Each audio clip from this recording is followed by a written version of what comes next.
much emotions involved in our lives that we don't realize that it translates to the kids when we're coaching. So the frustrations that you bring from your job, from your households, you actually bring them with you when you're outside conducting yourselves as coaches. And in a lot of cases, we don't realize the cause and effects that it has on our youth. It creates anger. It creates low self-esteem. It creates a lot of confusion because they look at adults as people that's supposed to be leaders and role models. And truth be told, for human beings that actually have it, our kids look for us for direction and instruction. But in a lot of cases, we confront them. We want the best for them without realizing that we're actually hurting them in our approach. So in my book, what I do is I address solutions on how to properly coach your kids. I give coaches instructions. I actually give parenting instructions because parents don't realize from the moment your young man or your young lady gets in your vehicle and headed to a sporting event, the entire time on that ride, you are in their heads. Did you remember this? Don't forget this. Make sure you do this. But the whole while, your child is just want to be a child. Your child just want to get out there in the sports arenas and just have fun. And if by some apparent reason they become great at what they do, great. But allow them to be a child. Because you're preventing the most important part of their life. And that's the point of their life when it's time to get a child to have fun. So I have stories in the book. The story of my book that's near and dear to me is what happened with my actual son. So my son was playing football for this one particular coach. He's at the age of 10. My son fumbled the football a couple times. And the coach just literally lost it. He started shouting out obscenities, get that child off my field, calling a little girl, a little sissy, this and that and the other. So me as a father, as a police officer, a highly decorated police officer, I'm standing on the sideline saying, whoa, this is a kid. What am I supposed to do? I can't be dad and run onto the field and get into a verbal argument or fight with this guy. No, I can't. So all I can do is pull my son to the side and have a discussion with him about life. And at the age of 10, do you really think my son is going to understand me explaining to him why this adult is cussing him out and he's at the age of 10 and it's just a football game? No, because what happens is the cause and effect is going to have my son to grow up as a young man thinking that this is how adults are supposed to act. So now my son in return is going to treat his kids that way. Another story in the book, I had a kid by the name of Daquan. Daquan was a special needs kid. In some cases they use the word retarded, they use the word slow learners, but Daquan was a special needs kid. Daquan never spoke. So when he came to try for my football team, his mom and dad said, look, I just want my son to be a part of something. And I looked his mom and his dad in his eyes and said, hey, if Daquan's going to be on my football team, I'm going to incorporate him into the system. I'm not going to have him be some ceremonial type of kid where everybody just stop and do a moment of silence and let this kid be like he's an alien. No, he's a human being. He's one of God's creatures, so I have to treat him as such. So I incorporated Daquan into the team. Daquan became my kicker. He actually participated. So the moment, the first game Daquan participated in, he actually kicked off for my team. His mom and his dad lost it. His mom just broke down, started crying. She was like, oh my God, that's my baby, that's my child. The whole gamut. And after that game, I normally have my kids pray out. So guess who I had leaders out, prayers out? I had Daquan pray. So one of my teammates, one of the young men on my team came to me and said, well, Coach Archie, Daquan doesn't talk. He doesn't speak. I said, we're going to allow God to come to Daquan's life at this moment in time. Daquan got in that huddle, bowed his head, and was mumbling. You could not understand a word he was saying. Mm-hmm. But at the end of his speech, he said, thank you, Jesus. Ooh, my Lord, my Lord. His mother just lost it. Yes. Lost it. From this day on till this day, Daquan says prayers at the dinner table, and he says his prayers before he goes to bed. His mother said her child does not talk. under my tutelage. Now Daquan is at Douglas Senior High School, and he's in the marching band playing the cymbals.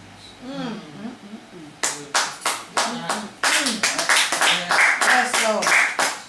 So another story in my book is about a young lady named Tamika. Tamika is a single parent mom that had 5 kids. Her youngest child was a 4-year-old kid. So she was struggling to try to get to one of our football games because in youth sports you have to have a parent that has a book of IDs. You know, you have to check the IDs to make sure all the kids are legal. So this particular day, Tamika was running late. So if you can hear the discussion that all the parents were having because this young lady was late, why did she have the IDs in the first place? How could she not be here? Next time I'll have the IDs. Not one time did anyone ask, was she okay? So I called her. No one knew that her daughter fell down the steps, broke her arm. All trying to rush to get to the game for some IDs for a youth sporting event that really adds up to nothing when you really think about it in the big picture. You know? So I called her on the phone. I said, Tamika, I don't care what you have to do. You take your time. You take care of your child. If you guys make it to the game with the IDs, cool. If you don't, so what? It's just a youth sporting event. This too shall pass.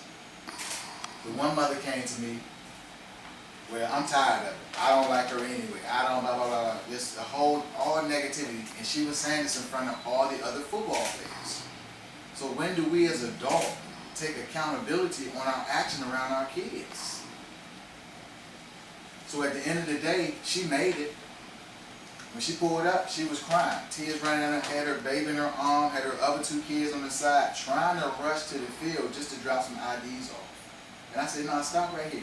We're not going to give them that joy if you come in here crying and upset over a youth sporting event. And she stopped right there and she said, Coach Archie, thank you, I love you, and I'm only doing this because of what you've done for my child in the past. That's why it was a sense of urgency for me to get the IDs to you, not for the parents, but for you. I said, Mom, I respect that, and that's cool. But moving forward, don't you ever put anybody in front of your kids. Another story I have in my book, and this is kind of a candid story, it's a softball story. I coach girls softball, and there was a young lady that was having a not so good day, you know, at the plate. So I walk over to the young lady, one of my top athletes. I said, young lady, you need to choke up on the bat. Her dad stands up in the bleachers and yells out of the bleachers, oh, wait a minute. Don't you be telling my daughter what to do. We got that. I'm paying for a bad instructor. I mean, he just lost it. So I walked to the young lady and I walked off and I thought about it. At this point in time, that young lady is my responsibility. So I can't just walk off. I can't allow the adult to come in between the bond and me and her ability. So I paused and I walked over to her. I said, I'm going to apologize to you in advance. I said, but all I'm telling you is to just choke up on the bat so that you won't struggle for the remainder of the game. And then I stepped off. After the game, and mind you, the young lady went 0 for 4 for the people that know about, because she refused to choke up because of the reaction that her dad had in the stands. If you would have saw the facial expression on that young lady when her dad was making that scene, you guys would have lost it. Pulled him to the side. I said, Dad, the proper thing what you would have done is, prior to me even coming to the game, you should have told me that she had a bad instructor. Then I could have added to what he was teaching. You know, in the same token, ask me after the game what I told your daughter. And I said, just so you know, I told your daughter to choke up on the bat because the brand new bat that you guys bought her is extremely too heavy for her. She can't get around fast enough. It was just that simple. And of course, he was very apologetic and this and that and the other. I said, no, thank you. You just gave me another chapter in my book. There's another thing that's very prevalent in youth sports is injuries. A lot of coaches and parents, especially dads, when your child get hurt, you know, everybody want to tell your child just to get up. Get up, you okay? Get up, shake it off. Not knowing what the injury is, what state of mind the kid is in, nothing. but we expect our kids to be superheroes. We expect our kids to just bounce back. That's not how life works. I use mentoring and coaching to teach our kids about life. And that's it. So when I tell a young man or a young lady that's injured in games, hey, just relax. You get up when you feel like getting up. And I also challenge all the youth organizations to start having somebody on the staff that's responsible for injuries, emergency preparedness. It's mandatory in this day and time. We also have this thing about coaches coaching their sons. It's in the book. You know, you show favoritism to your child, but on the same time you have like 15 other kids that's looking up to you as if you are their father. So guess what we're doing there? So now you're creating people to be selfish. In youth sports, all our adult actions are actually teaching our kids how to become adults, because there's a very small percentage of our kids that go on to be professional athletes, and a very small percentage of our kids that go on to college and play sports. So the same principles that we're instilling in them on the athletic piece is not what they're actually receiving from us. They're actually receiving life skills. If you don't put life skills in the forefront of coaching our kids, they're gonna be lost. So that's why we have kids now that don't take the academics serious, because they see the passion in their coach's heart that the coaches want to win, win, win, win, win. And as long as you win, win, winning for your coach, and then your coaches are overlooking the academic piece. Whereas the academic piece should be first and foremost. What I do is, I have a program called Read Before Contact, where all my football players have to read a novel every Monday in my football practice. What I've learned over the years is when my kids actually read, now reading becomes cool for my football players. So my superstar athlete that's great on the football field, and my timid kid that's an A student in school, so now that kid gets a chance to shine, because now he stands up and articulates books like Shakespeare. You know, you name it. The kid can speak on it because now this is his platform to actually shine. And what my superstar athletes realize is, this kid is not so bad after all. So what I'm teaching is, you need to merge with the kid that has the education. You guys come together, so then you can talk about what made you a great athlete, and he can now talk about what made him a great student. So if we as parents, as coaches, start bridging those gaps between our kids and put the athletic part of it second, then our kids will be in a better place. You know, these are just, and people always think that I'm a genius when it comes to me talking about kids. I'm no genius. I just take time out to listen to our kids. I love all kids. I do. I do house visits. I do school visits on Mondays and Tuesdays. I do house visits on Sundays. And it's been very effective over the years. There's another segment in my book about parents just dropping their kids off. You know, we have parents that just drop their kids off in practice and going about their business.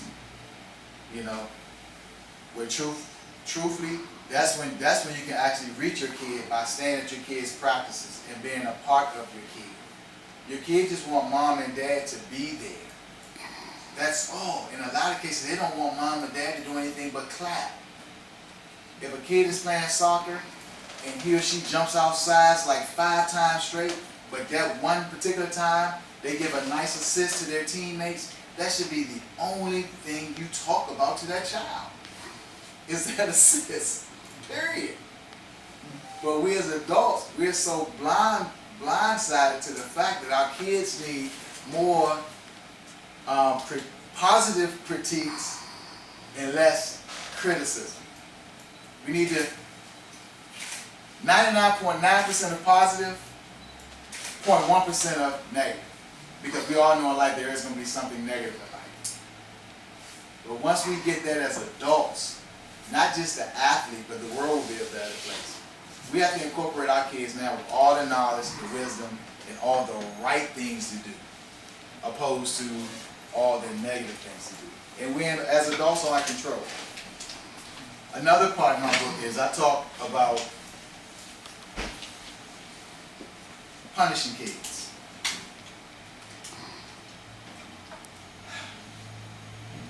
There are many forms of way to punish a child. You know, some people put kids in time out. Is it effective? I think it's very effective. Some people lay hands on kids. I don't believe in that. I don't. Because I know there are kids in society that your parents don't have to lay hands on you. They turn out to be great kids. You have some parents that are very verbal abusive to their kids. To me, verbal abuse to a child, you're now teaching your child to be a domestic violent type of person. You're teaching your child anger. You're teaching young ladies to be treated any kind of way because they come from the household. You know, these are the cycles that we have to stop.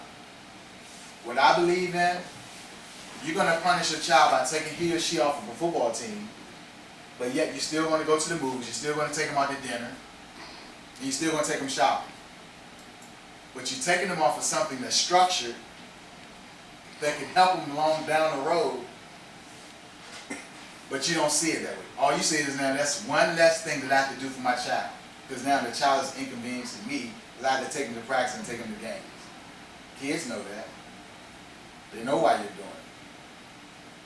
Another thing I tell my parents, dedicate 110% of your life to your child. They did not ask to come here. They are here now. Until they totally get it, you have to stay with them. And even beyond. I put my heart into this book. I've sold over countless copies. I have people like James Brown from CBS Sports has endorsed me. Steve Harvey has a copy of my book. I can just go on and on and on. In some places when I go speak, I like to throw those names out just to let people know who's actually a part of what I'm doing. But truthfully, I'm just trying to bring change.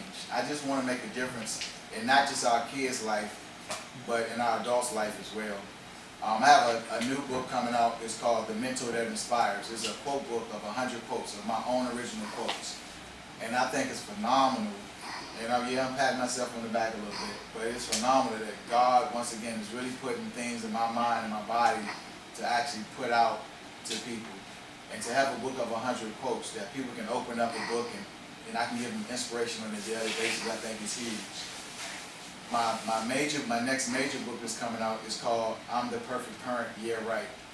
And what I'm doing is I'm actually compiling a book for parents of all races, of all nationalities, to really something that they can learn from. Because a lot of kids have spoken to me over the years, and all that I'm putting in that book is coming from what our kids are saying, not from what Coach Archie is saying. And I think the book is going to be very phenomenal because it teaches strategies on how to parent your kid, and what the kids are really asking for. My book after that is going to be on the mayors. I've protected all the mayors in the nation's capital. I started by protecting Marion Barry. I had Mayor Gray, Mayor Anthony Williams, Mayor Adrian Fenton. I'm now currently protecting Mayor Bowser. I love my job. I retire in 2 years, and when I retire, I hope to be an advocate for our youth. I'm going to travel across the country, and I'm going to speak to bring change, because I know that's my calling, and I love doing it. And then at the end of that, my last book is going to be my bio about my life, because I haven't always had a perfect life.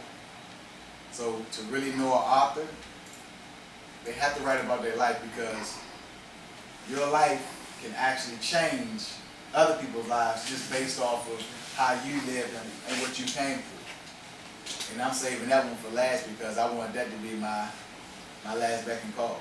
And like I tell everybody, I'm trying to build a legacy for myself and for my sons and for everybody else's sons and daughters. Because I want to be that one person in life that they can look up into and say that Coach Archie cared about everybody. I'm everybody's coach. I don't care if you play rugby, soccer, water polo, ping pong, badminton, horseshoe. I do not care. I love people's kids. And I will continue to do what I do on a regular basis. I thank you guys for your time. If you have any questions for me, please feel free to ask me at this time about anything. First, let me give you a hand.